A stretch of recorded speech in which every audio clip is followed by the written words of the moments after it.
தினமும் ஒரு நாளினுடைய முடிவுல, அதாவது தூங்குறதுக்கு முன்னாடி அன்றைய நாள்ல என்ன நடந்துச்சு, ஏதாவது நம்ம ஒரு தவறு செஞ்சோமா, நம்மளால ஏதாவது தப்பு நடந்துருச்சா, யாரையும் நம்ம மனசு கஷ்டப்படுத்திருக்கிறோமா அப்படின்னு சொல்லிட்டு நம்ம தினமுமே நமக்கு நாமே கேட்டுக்கணும்.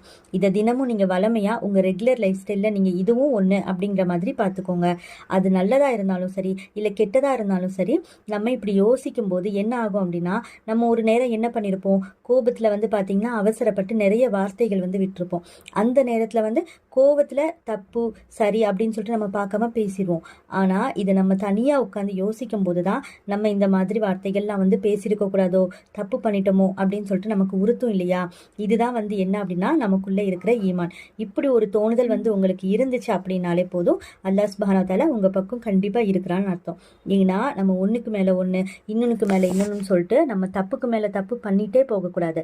இதை நம்ம